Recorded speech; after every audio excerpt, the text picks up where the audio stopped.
Ora perlu rasa malu pilkada kan seperti itu. Nek caranya seperti ini kan seperti itu. Iya betul. Padahal karakter wong Solo memang enggak seperti itu harusnya, Pak. Makanya gitu loh. Ini saya juga sampai hari ini masih mencari apa kok sampai berubah gitu. Iya. Apakah ada pressure, Betul. apakah ada tekanan-tekanan? Ini kan harus teliti gitu loh. Lagi, karena lagi, kan? karakter orang Solo nggak seperti itu. Karena kan sekarang mohon maaf politiknya kan endorse Betul, jadi di-endorse. siapapun tanpa kualitas apapun di-endorse oleh Jadi nah, ini kan semangat ini kan nggak boleh seperti itu gitu loh. Demokrasi buat apa kalau endorse seperti ini gitu loh. Nah ini kan harus ada proses ya, proses pembelajaran, proses pengkritisan terkait dengan kualitas misalnya pimpinan daerahnya nanti bagaimana kan seperti itu, tidak langsung di-endorse asal di-endorse oleh seseorang yang punya kekuatan politik, didukung semuanya ikut mendukung.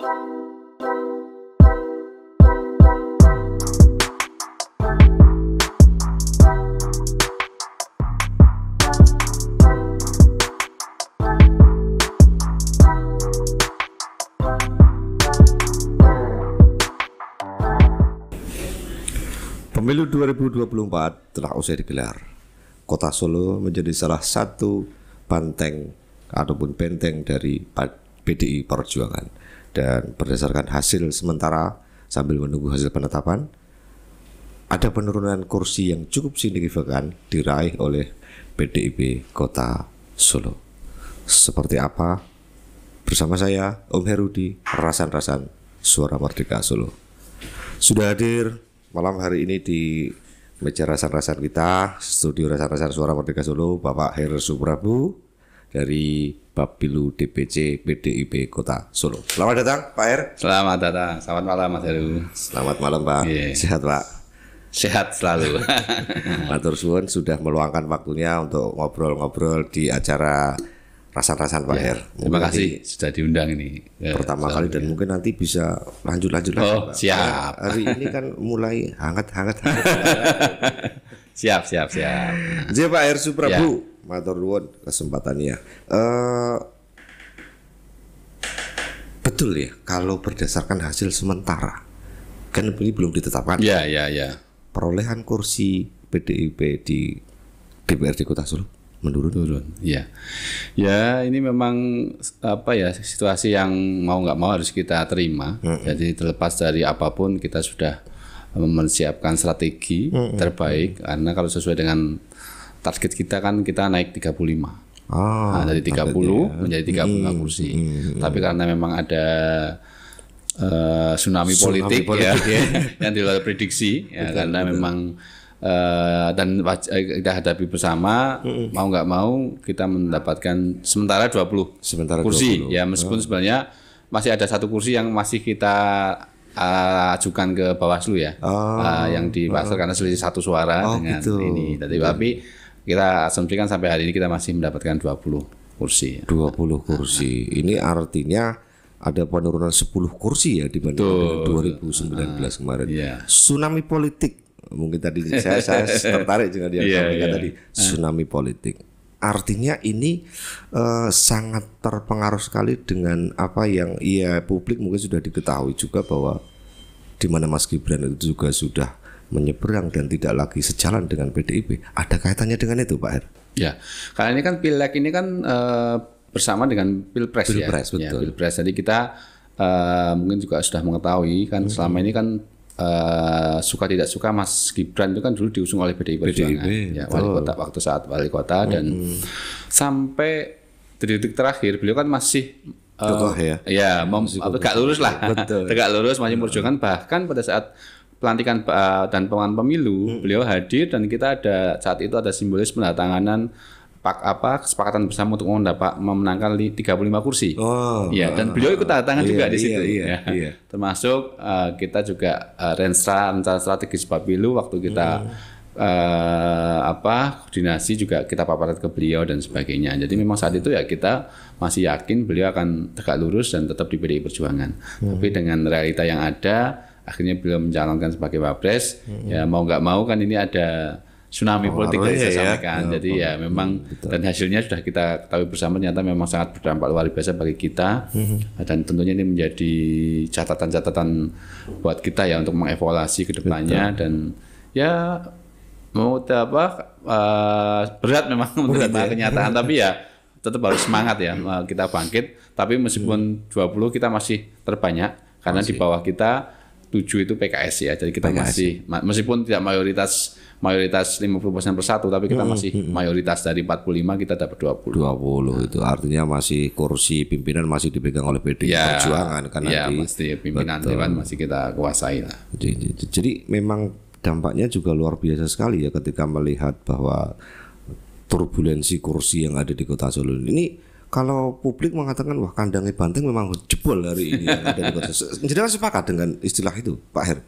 Ya jebol dalam arti kalau dari sisi perolehan suara sebenarnya kita kan 20 kursi itu kita mendapatkan total 143.043 ya suara total. Betul. Itu setara kurang lebih 36% DPT.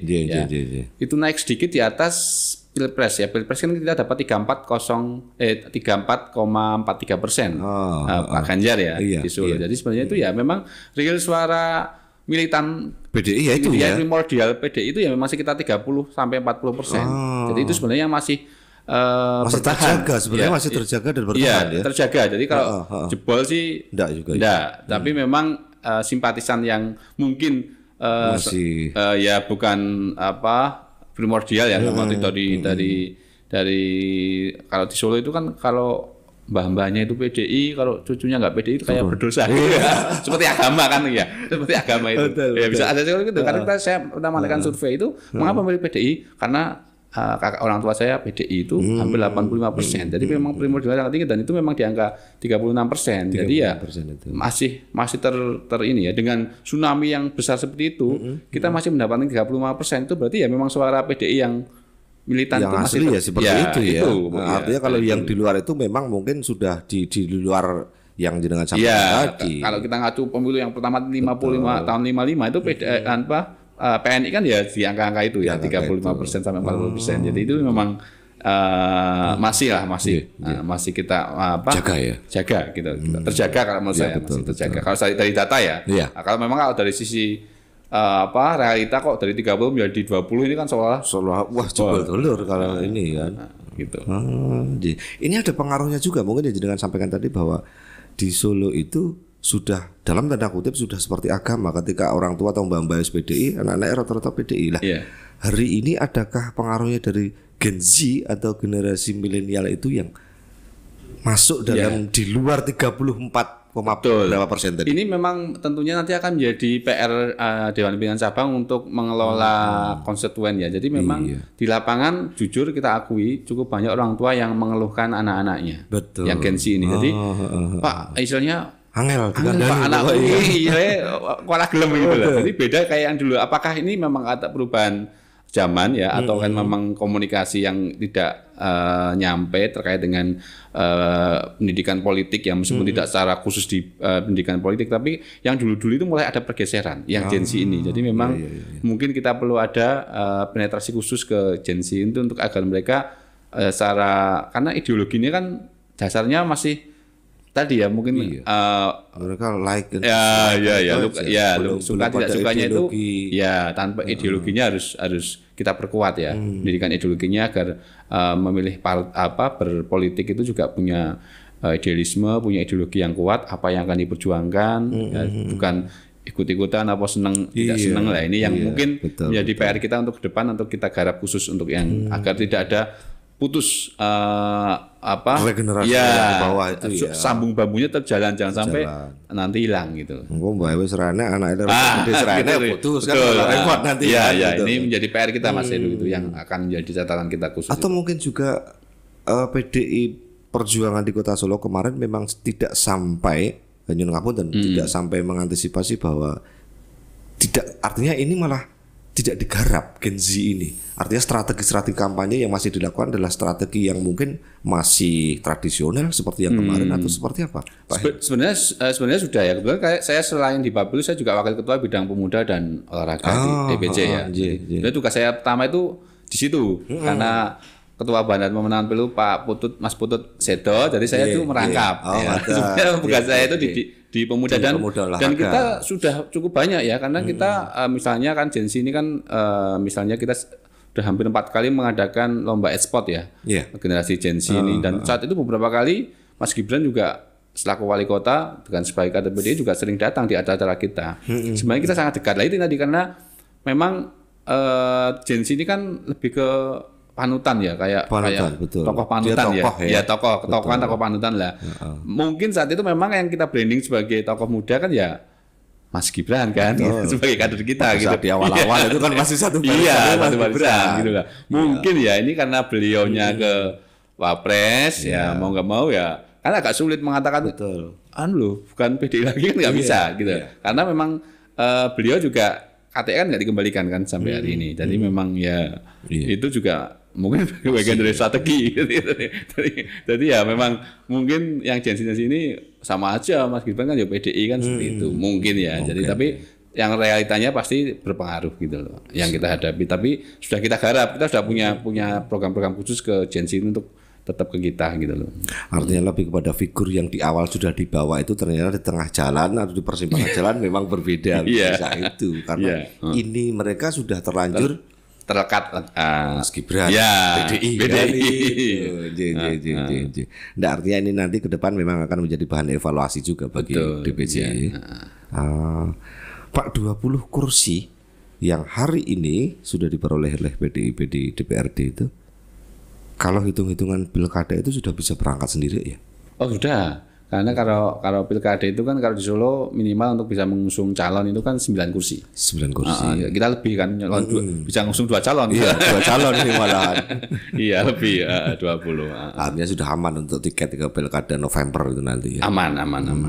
Ada evaluasi khusus Pak ketika hari ini dengan perolehan kursi yang turun, suara juga. Mungkin yang menarik juga PKB kan? PKB kalau tidak salah ada dapat 2 ya. Itu mecahkan rekor juga itu. Pecah telur ya.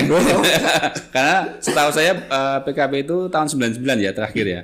Dan karena saat itu PKB satu itu Mas Husen Siva itu fraksinya ikut ke kita. Gabung ke PDI. Jadi kita ingat sekali tahun 99. Jadi kalau 2024 berarti sudah 15 tahun mereka menunggu. Mereka puasa di kursi DPRD. Akhirnya hari ini bisa dapat 2. Siap. Tapi secara umum meskipun ada penurunan kursi yang seperti itu, secara suara masih banyak tadi yang disampaikan. Ya, kita kalau dari suara ya memang ada penurunan ya, tapi masih ya itu data suara real kita ya. Jadi mungkin kita dari awal memang suara modal kita itu karena kerja partai baik itu di eksekutif, legislatif. Jadi selama hampir 25 tahun ya Pak Rudi aja dari wakil wali kota sampai wali kota itu kan sekitar 15 tahun. Ya, jadi itu bagian dari kerja-kerja politik yang dilakukan oleh petugas partai kita, baik itu sebagai wali kota, wakil wali kota, di legislatif itu bisa menambah suara. Ya sampai kemarin 30% itu kan setara 60%. Nah, jadi biar dikatakan yang sekitar 24% itu kan adalah suara kader partai atau simpatisan PDI yang karena kerja-kerja politik dari partai yang istilahnya kerja-kerja politik menambah pundi-pundi suara kan seperti itu. Tapi basic suara kita ya di angka 35% tadi yang masih bertahan. Yang masih bertahan tadi. Jadi memang kita harus menggarap lagi nih Dan itu yang memang sangat menyakitkan bagi kita karena istilahnya politik ini kan seni mengelola aspirasi ya. Jadi selama 25 tahun aspirasi mereka sudah kita tampung, perjuangkan ya BPJS dari APBD, infrastruktur, pendidikan lain sebagainya. Jadi itu hilang hanya karena mohon maaf ya mungkin sembako yang lain-lain dan sebagainya. Saya sudah jadi rasa umum lah. Ya itu hilang sehari. Itu yang sakit ya Pak ya. Nyesek kalau boleh sesek ya. Kenapa? Ada cerita dari salah satu caleg kita, beliau bisa memperjuangkan ngaspal jalan di satu RT. Betul. Dan selama 20 tahun dia di situ dibina, dia di satu TPS dia hanya dapat 12 suara. 12 suara. Padahal selama ini sudah memperjuangkan. Jadi istilahnya ada semacam perubahan paradigma berpolitik ya. Apakah hanya sesaat ya, hanya sentuhan sesaat sehari itu bisa merubah pandangan politik yang sudah digarap oleh teman-teman kita, kader-kader kita itu sudah tidak hanya setahun 2 tahun tapi hampir puluhan tahun gitu loh. Itu bisa bergeser gitu loh. Nah, ini kan menjadi fenomena baru yang menjadi introspeksi kita, apakah yang salah di mana gitu loh. Apakah ada pergeseran pandangan politik masyarakat atau karena selama ini kita sudah total memberikan istilahnya pelayanan kepada masyarakat. Ya. Iya gitu loh. Itu yang memang sampai hari ini saya belum punya jawabannya. Artinya ketika ada perubahan semacam ini bisa jadi lagi ngapain selama ini kita perjuangkan sesuk terhapuskan dengan bantuan sembako yang satu kresek itu kan misalnya. Jadi mohon maaf, banyak caleg kita yang militan ya, yang tidak jadi, ya, tidak jadi dalam arti mereka sudah kalau di tempat kita namanya SLJJ ya, Sonjo, Layatan, Jagong. Jadi mereka sudah tiap hari istilahnya turun ke masyarakat, berbaur dengan masyarakat, membantu aspirasi masyarakat, kekurangannya apa dibantu, itu kalah oleh caleg, mohon maaf, mungkin pendatang baru yang mungkin modalnya besar, amunisinya lah gampangannya itu loh. Dan itu ludes sehari oleh itu tidak dilihat. Selama ini DM mungkin anaknya nggak bisa sekolah, siapa yang bantu, ada yang sakit, siapa yang istilahnya memberikan bantuan akses dan sebagainya, itu nggak hilang dilihat gitu sama sekali. Rekodnya itu sudah terhapus. Iya, gitu nggak, istilahnya nggak, kesejarahnya nggak dilihat. Hanya mohon maaf lihat sehari itu aja mungkin dia mendapatkan sesuatu ya yang iki tapi kemarin-kemarin enggak. Dan ini tentunya akan menjadi PR apakah besok yang kan, dikehendaki rakyat seperti itu apa ya gitu loh. Apakah hanya itu? Ngapain berarti enggak usah ada partai politik gitu loh. Belum saya ini kan pengusaha ya. Ya udah itu kan bisnis semata gitu loh.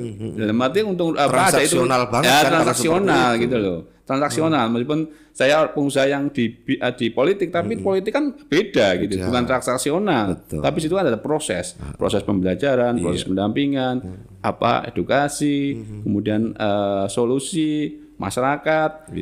Ada keterikatan gitu loh. Bukan sudah selesai lu jual saya beli kan nggak seperti itu gitu loh. Nah, ini yang terjadi saat ini ada pergeseran ke arah situ.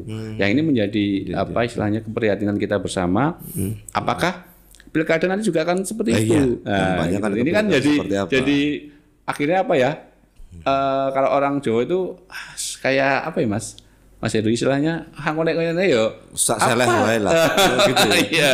Ora perlu rasa malu pilkada kan seperti itu. Nek caranya seperti ini kan seperti itu. Iya betul. Jadi artinya memang betul yang jangan sampaikan tadi. Kalau melihat apa yang sudah diperjuangkan teman-teman akhirnya kalah dengan hal-hal yang baru, itu juga agak membingungkan dan membuat pusing juga. Betul. Yang mereka kehendaki apa? Nah, gitu. Apakah kemarin itu tidak ngapunten? Dalane mungkin rodok merucel akhirnya jadi. Tapi besok ada yang bawa dengan satu itu sudah tidak terekam lagi ya, hilang. Kok gampang lupa gitu loh. Padahal karakter wong Solo memang tidak seperti itu harusnya Pak. Makanya gitu loh. Ini saya juga sampai hari ini masih mencari apa kok sampai berubah gitu. Apakah ada pressure, apakah ada tekanan-tekanan? Ini kan harusnya harus teliti gitu loh. Karena lagi, kan? Karakter orang Solo nggak seperti itu. Yang saya tahu nggak seperti itu. Kalau mereka militansi ya udah militan. Iya gitu loh. Ini memang harus nanti pasti akan kita cari dan evaluasi lah. Kira-kira titik halahnya di mana gitu loh. Figur Mas Gibran mungkin figur Pak Jokowi Pak ada pengaruhnya juga dengan pastilah bagaimanapun Pak Jokowi kan orang Solo ya. Orang Solo pernah jadi wali kota, sekarang presiden. Pasti nama beliau sangat berpengaruh ya di kota Solo, pastilah. Itu kita akui bagaimanapun beliau pasti akan sangat berpengaruh. Dulu waktu saya ngobrol sama Pak Rudi juga sempat saya tanyakan gini, Pak, PDIP itu kan diprediksikan melakukan satu kesalahan dengan kaitannya menyerang Pak Jokowi keluarga. Jenengan sepakat mboten?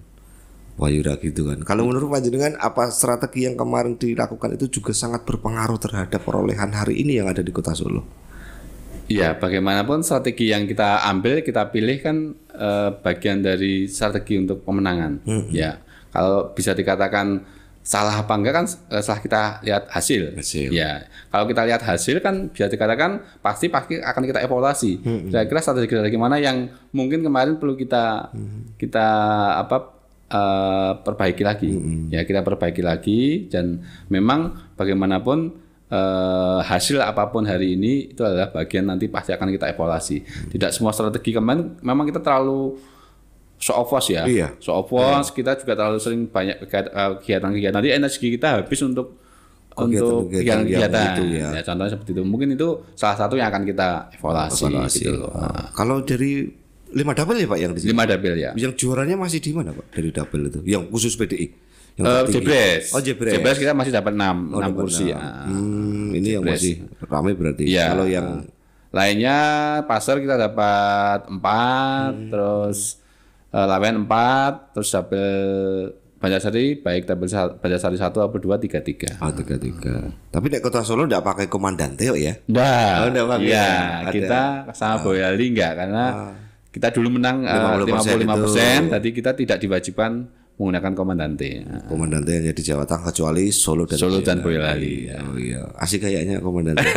tapi saya nggak akan berbicara komandante dengan panjenengan karena itu bukan ranah panjenengan mungkin ya. Kita bicara Solo saja, artinya itu mungkin yang akan dilakukan evaluasi semacam itu, dan untuk ke depan ya paling dekat agendanya adalah pilkada sih. Pilkada kan pilkada Solo dan pilkada Jawa Tengah juga nanti. Betul. Kalau Solo Pak sudah ada gambaran dari DPC? Kalau saat ini kan memang secara kebijakan partai kita masih fokus menunggu penetapan ya. Masih menunggu penetapan sampai nanti itu keluar keputusan dari KPU. Nanti kan kalau Solo itu kan pelantikannya Agustus. Pelantikan Dewan ya. Jadi untuk pilkada kita masih nunggu. Kalau di partai, terutama di PD kan kita sudah ada penjaringan itu aturannya. Ini kita masih nunggu juknisnya, peraturan partai, karena belum ada arahan apakah menggunakan peraturan partai 25A yang selalu digunakan untuk penjaringan pada saat pilkada, ataukah nanti ada peraturan baru. Ini belum. Mungkin nanti baru setelah penetapan nasional, baru mungkin nanti ada arahan ataupun instruksi dari DPP, baru kita bisa melakukan proses penjaringan dan seterusnya gitu. Artinya ketika melihat pengalaman pemilu hari ini di mana salah satu kader, boleh saya katakan salah satu kader terbaik juga sudah berseberangan dengan PDI hari ini, Mas Gibran maksud saya. Itu artinya juga akan menjadi evaluasi dari PDIP kaitannya dengan pencalonan nanti. Betul. Jadi ya nanti digedheke kok cilik ngerti gede muncul gitu. Ya, jadi ada sedikit traumatik dalam arti memang kemarin pasca konsultasi awal kita dengan teman-teman bawah ya, dari ranting, anak ranting, itu memang ada suara-suara yang mengatakan wis cara ini kader DW tapi bagaimanapun kita tetap nanti akan melihat peta politik ya, peta politik dan nanti arahan dari DPP, dan juga karena kalau di PDI Perjuangan kan tetap nanti rekom terakhir dari DPP Mas. Ya meskipun nanti ada penjaringan, apakah penjaringannya terbuka atau tertutup ini belum ada juknisnya. Ya, jadi yang pasti suara-suara dari bawah tetap akan kita tampung, tapi endingnya kan tetap nanti siapapun yang direkomendasikan oleh DPP itu yang wajib kita menangkan. Gitu. Artinya kan penjaringan kalau kita jadi ikut loh ya. Memang tidak ikut. Makanya kalau kita sampaikan ke masyarakat, kalau nanti hanya proses demokrasinya hanya tadi seperti itu ya. Seperti itu. Ngapain gitu loh. Kan itu istilahnya hanya transaksional kan. Gitu loh. Tidak melihat visi misi, tidak melihat visi misi perjuangannya apa yang dibawa, ya hanya nasional. Kalau itu kan kalau cara bisnis siapa yang kuat, siapa yang punya uang banyak, dia yang akan menjadi berkuasa. Gitu. Apakah seperti itu yang akan dikehendaki oleh masyarakat gitu. Nah, ini yang tentunya akan menjadi bahan kita. Kalau itu ya kalau kita kan semangatnya gotong royong, Iya. ya. PDI Perjuangan kan nggak punya uang, Mas. Kita punya spirit, ya. Spirit, semangat, gotong royong bareng gitu loh. Dan kita dari dulu kan memang tumbuh besar itu dari bawah, Dari ya. bawah. Nah, Partainya wong cilik. ya partai wong cilik gitu loh. Bukan partai konglomerat gitu loh. Ketika hari ini wong cilik sudah mulai berubah, nah ini yang bikin repot juga. Nah, gitu loh. Ben seperti ini permintaan wong cilik saya kok beda meneh kan. Nah, gitu loh. Jadi karena kalau orang cilik kan dulu istilahnya nggak makan, tapi kalau bisa dulu kan beda, Mas. Dulu kita misalnya kampanye bikin kaos sendiri, Iya. nyablon Gotong sendiri, royong, gotong royong. Jadi bareng-bareng, spiritnya ada gotong royong ya. Beli kaos, nyablon sendiri dan sebagainya gitu loh. Nggak, Berarti wong-wong cilik ini nyun ngapunten dalam tanda kutip diracuni cah gede-gede gitu. lah ini loh, ini kan demokrasi Indonesia kan jadi ya mohon maaf agak mulai ada penurunan ya nilai-nilai secara demokrasi kualitas ya. Kualitas karena kan berarti tadi tidak ada proses pembelajaran ya, milihnya dasarnya karena program karena kan tadi karena ada apanya kan. Gitu loh ini ya. Finansial dan sebagainya itu ya. Ini yang menjadi keprihatinan, dan kalau ini nanti sampai pilkada masih akan digunakan seperti itu ya, mungkin bisa jadi loh nanti Absen kalau tidak mungkin jadi gitu kan, ngapain ngikutin seperti itu kan gitu loh. Mending jadi oposisi malah lebih gagah. Gitu. Toh dengan jadi oposisi tetap bisa membantu menyampaikan aspirasi masyarakat kan, seperti kita masih yang punya 20 kursi 20 kursi dan 36% ini masih bisa di-cover dari kursi yang ada teman-teman pasti DPRD. Karena kan dari dulu kan kita memang pernah jadi oposisi ya. Iya. Nah, dan kita memang kritis ya, mengkritisi. Jadi kalau menurut saya kita menghimbau nanti mudah-mudahan masyarakat ini secara umum ya, terutama Solo ini mulai berpikir kembali gitu. Kira-kira apa toh yang mau dijadikan? Karena kan sekarang mohon maaf politiknya kan endorse ya. Jadi siapapun tanpa kualitas apapun di endorse oleh jadi ini kan semangat ini kan nggak boleh seperti itu gitu loh. Demokrasi buat apa kalau endorse seperti ini gitu loh. Nah, ini kan harus ada proses ya. Proses pembelajaran, proses pengkritisan terkait dengan kualitas misalnya pimpinan daerahnya nanti bagaimana, kan seperti itu, tidak langsung di-endorse, asal di-endorse oleh seseorang yang punya kekuatan politik, didukung, semuanya ikut mendukung lah. Ini kan memang polarisasi dukungan ini kan karena kekuatan media dan sebagainya. Ini kan ya nanti ya partai politik memang jadi nggak penting kan seperti itu kan. Apalagi nanti kalau generasi Z ini memang Gen Z ini memang arahnya seperti itu. Nah, ini kan memang harus menurut saya juga harus diwaspadai bagi para proses demokrasi ini biar ya bisa ada perbaikan lah. Tidak hanya karena suka tidak suka ya, tapi mungkin tadi kita juga ada ideologi yang dibawa di sana gitu loh, perjuangan yang dibawa di sana gitu. Karena kalau melihat Gen Z nin ngapunten, apa yang mereka lihat hari ini itulah yang menjadikan kiblat mereka kan, seperti itu kayaknya. Ya. Jadi mereka sudah tidak lagi memikirkan nggak benar orang arti aku pokoknya dino iki kita wapi nin ngapunten semua dan lainnya ya wis sing sudah tertanam mereka ya. Ya itu memang karena medianya lingkungannya berbeda ya. Lingkungannya berbeda. Kemudian sekarang kan cenderung mereka susah berorganisasi ya. Berorganisasi, retorika, membaca dan sebagainya. Mereka lebih ke komunitas atau memang nggak mau diatur lah ya. Seragam aja mesti kan nggak mau yang seragam misalnya, pokoknya memang bebas lah ya, pengen menjadi dirinya sendiri ya. Ini saya rasa sih boleh-boleh saja, tapi saya rasa tetap punya jati diri sebagai warga negara Indonesia, sebagai orang, apalagi orang Jawa, orang Solo ya, tetap punya akar fondasi ideologi yang kuat. Karena bagaimana kalau ini kan gampang nanti, apalagi kalau sudah bicara secara internasional, secara nasional, ini kan bahaya ya nanti. Bahaya karena tidak bisa bersaing. Iya.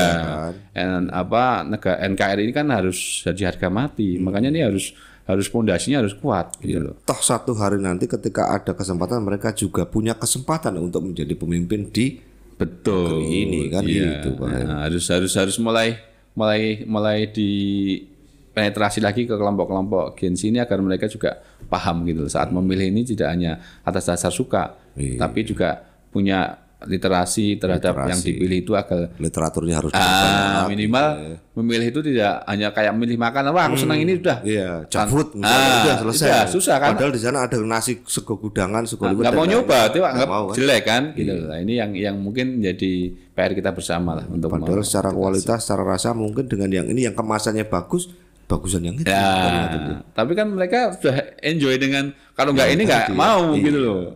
Bisa anak kita pokoknya yang ini, kalau yang makanan Jawa nggak mau. Tapi menarik yang jenengan sampaikan tadi, artinya ketika bisa jadi PDIP ini tidak menjadi peserta dalam pilkada nanti ketika melihat ada bau-bau yang sudah seperti yang kemarin. Bisa jadi. Nanti kita akan kembalikan ke grassroots kita gitu loh. Maksudnya kita tantang ya. Piye nek we jek kaya wingi. Ya wis rasah wae. Wis rasah wae, enggak percuma kan gitu loh. Kita bangkitkan kembali semangatnya. Meh di pihak-pihak wae tetap kalah nek. Iya, gitu loh.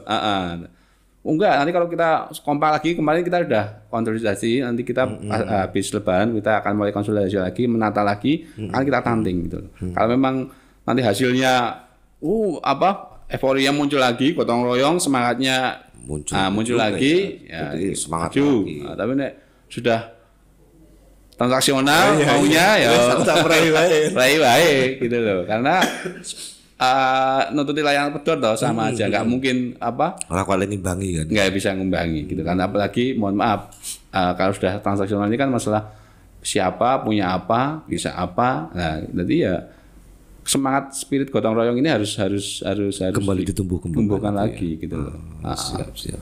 Generasi Solo jangan sampai seperti itulah. Betul. Iya. Menarik sekali Pak perbincangan pada malam hari ini.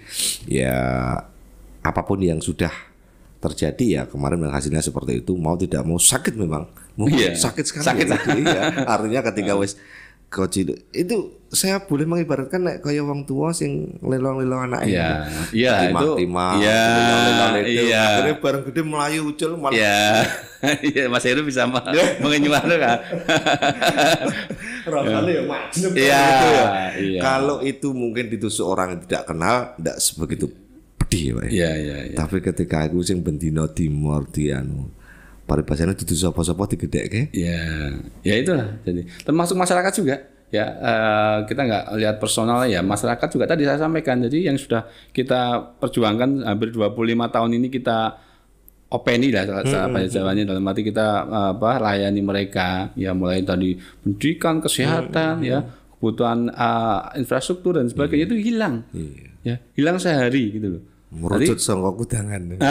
Gitu loh. Makanya ini ya ada apa ini kan saya juga masih gitu loh gitu. Padahal orang Solo itu harusnya enggak seperti gitu. itu. Ya. Tapi alhamdulillah suara yang benar-benar PDI 36% itu masih firm ya. Jadi itu memang suara murni suara PDI. Jadi memang tahan banting ya. Dikasih transaksional oke masih enggak mempan gitu. Ragoyah kan, ya itu banding sejati ya sih. Banding sejati. Artinya tapi ketika ini nanti tidak dijaga itu juga berbahaya. Iya, makanya kita harus perkuat 36% itu. 30% akan kita perkuat ya. Kalau memang 2024 nanti suasananya tidak ada hampir sama spiritnya, ya udah kita akan konsolidasi sampai 2029 untuk menguatkan ini. Ya, menguatkan ini toh kita masih berperan bisa di legislatif masih sangat mungkin kan untuk itu. Ya. Tapi ya kita tetap nanti suara-suara di bawah sih sudah kita sebenarnya kan tadi hanya lontaran ya wis suasana pilkada caranya mereka yang ini yang enggak maju loh gitu. Tapi ini kan kita memang ini ya membangkitkan mereka wis enggak usah tapi maju. Nanti tadi baru hari ini dari suara-suara yuk kita harus tetap maju. Tapi kalau maju ya enggak seperti ini. Nah, ini kan nanti baru akan spirit baru kita nanti konsolidasikan gitu. Tata kembali barisan gitu. Kita rapatkan barisan, nanti kalau ya fight gitu. Bandeng kok. Mosok bandeng arep kalah. Bandeng semangane ya tetep no. Kalau makanya nonton Pak Her di media sosial itu nggak bandeng enak sing kepidak sing ngene. Iya. Ya loro banget kan seperti kan banyak meme ya.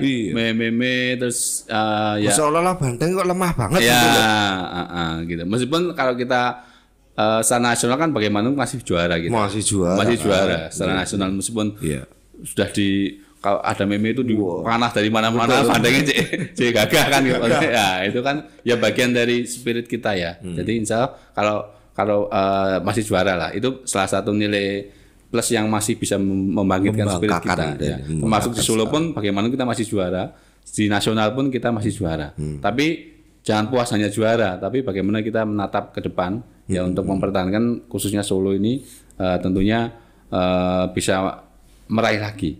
Cuma memang strateginya perlu kita evaluasi tadi. Yang 25 tahun sudah dipelihara dengan baik, ibarat tanaman disirami, ada apa hama disemprot dan sebagainya, tapi gitu malah kon jero dhewe. Ditawa orang langsung dibeli.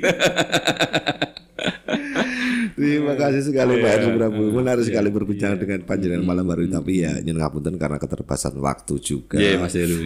Satu hal kami minta closing statement dari panjenengan terkait mungkin dengan langkah ke depan PDI pasca pemilu 2024 ini. Monggo Pak Heru. Di kesempatan ini yang pertama saya mengucapkan terima kasih kepada kader-kader PDI sejati yang masih bertahan di tengah terpaan tsunami politik ya. 36% yang sudah memilih kami. Kita mengucapkan terima kasih. Dari 20 kursi amanah dari kader-kader PDI Perjuangan akan tetap kita perjuangkan, apapun itu di legislatif yang pasti kita akan berperan untuk memperjuangkan ideologi kita. Dan untuk yang terkait dengan pilkada nanti kita masih menunggu instruksi dari DPP, yang pasti kita akan berjuang ya, tentunya bukan kekalahan ya, hasil 2024 di Pileg dan Pilpres ini menjadi semangat kita untuk menjadi lebih baik lagi. Dan tentunya saya berharap masyarakat juga mulai menyadarkan diri terkait dengan proses demokrasi ini agar benar-benar kembali ke realnya, memilih karena bukan karena sesuatunya tapi memilih karena ada apanya, karena apa dalam arti programnya, kualitas yang dipilih dan lain sebagainya. Saya rasa itu kita nantikan Pilkada 2024 dan yang pasti kita akan terus maju memperjuangkan kepentingan masyarakat yang utama. Itu Mas Heru. Terima kasih. Siap, terima kasih sekali Pak Heru Suprabu sudah berkenan hadir di studio. Sama-sama Mas Heru. Malam Ramadan juga kan misalnya sudah waktunya mungkin ya sama keluarga kan. Iya. Tapi kita repotin masih kerja. Tetap semangat. Jadi terima kasih Sobat Rasan-Rasan. Kedatangan tamu malam hari ini Pak Heru Suprabu yang apapun itu, bahwa satu hal yang saya petik dari panjenengan tadi dari beliaunya adalah Solo tetap menjadi kandang banteng secara kualitas, meskipun secara kuantitas ada penurunan di legislatif dan suara, tapi beliau tadi mengatakan bahwa Solo tetap kandang banteng. Matur suwun, salam rasan-rasan. Matur suwun. Mas Heru.